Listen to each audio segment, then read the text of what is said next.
साथियों नमस्कार। मैं आज ये वीडियो आपके समक्ष प्रस्तुत कर रहा हूँ। कुछ प्रक्रियाएं होती है, आदमी अपनी सुरक्षा की दृष्टि से करवाता है और अपनी सुविधा की दृष्टि से करवाता है। आज के ही दिन 29 अप्रैल सन 2026 यानी ठीक 2 महीना पहले मेरा 29 अप्रैल को आकस्मिक एक्सीडेंट हुआ। मैं नींद में आने के वजह से मेरी कार पुलिया से टकरा गई, पुल की रेलिंग से टकरा गई और मैं पूरी तरीक़ा से घायल स्थिति पर हॉस्पिटल मुझे ले जाया गया। जो लोग ले गए उन्हें मैं आज तक नहीं देख पाया हूँ। वो लोग बहुत धन्यवाद के पात्र हैं। मैं उन्हें साधुवाद देता हूँ और हृदय से धन्यवाद देता हूँ कि उन्होंने मेरा सहयोग किया। मैं उनसे ज़रूर मुलाकात करूँगा, परंतु मैं कार के द्वारा एक्सीडेंट हुआ। कार मेरी इंश्योर्ड थी, थर्ड पार्टी इंश्योरेंस था, नॉर्मल इंश्योरेंस था। 2,31,000 का आईडी वैल्यू है, परंतु आज 2 महीना बीतने के पश्चात भी हमें इंश्योरेंस कंपनी के द्वारा क्विक कोई रिजल्ट प्रदान नहीं किया गया है, क्योंकि ग्राहक को या कस्टमर को अगर इंश्योरेंस दिया जाता है, देते समय बहुत ही प्रेशर करके मेरे कंपनी से ले लीजिए, मेरे कंपनी से ले लीजिए, ऐसे करके एडवाइज़र और सर्वेयर या सलाहकार के द्वारा किया जाता है प्रेशर। लेकिन जब दुर्घटना घट जाती है तो सर्विस में लापरवाही क्यों बरता जाता है? हमारा ये सवाल है इंश्योरेंस कंपनी से। जब दुर्घटना घट जाती है तो संपूर्ण जिम्मेदारी इंश्योरेंस कंपनी की हो जाती है।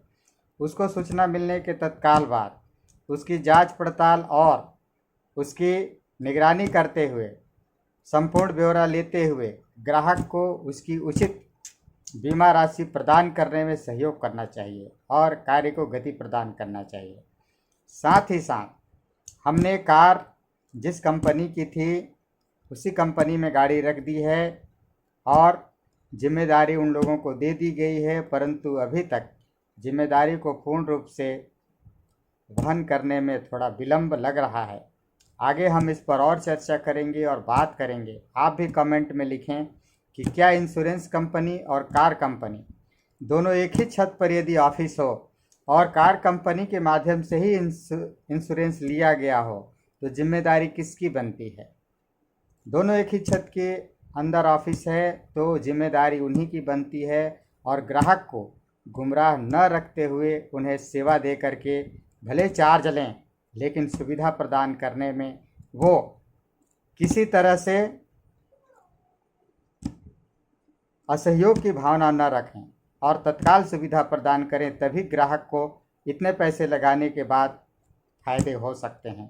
ऑलरेडी हम कार महंगी खरीदते हैं या सस्ती खरीदते हैं। कोई भी कार आज 5 लाख से नीचे कोई कार नहीं है, तो 5 लाख रुपया कोई छोटी मोटी रकम नहीं है। एक छोटी सी कार के लिए हम यदि 5 लाख रुपया लगाते हैं और कंपनी को देते हैं, क्योंकि एक चल संपत्ति है, चल संपत्ति की वैलिडिटी कितने दिन तक होती है और उसकी रेट कितने होनी चाहिए, इन तमाम बातों पर विचार करते हुए हम ये बात आज रख रहे हैं कि हमको तो सुविधा से मतलब है। सुविधा के लिए हम किसी चीज़ को लेते हैं और उसको परचेज करते हैं और नगद पैसे देते हैं और कई गुने रेट में आज हम खरीद रहे हैं, क्योंकि इस महंगाई के दौर में इन तमाम परिस्थितियों में एक साधारण ग्राहक से लेकर के उच्च स्तर के ग्राहक हो चाहे निम्न स्तर के, दोनों के लिए पैसे महत्वपूर्ण हैं। हमारे पास कोई अवैध पैसे नहीं आते हैं और हम सुविधा के लिए देते हैं, तो हमें सुविधा चाहिए। इंश्योरेंस कंपनी के खिलाफ हम यह बात रखते हैं कि वो तत्काल से हमारी राशि प्रदान करे।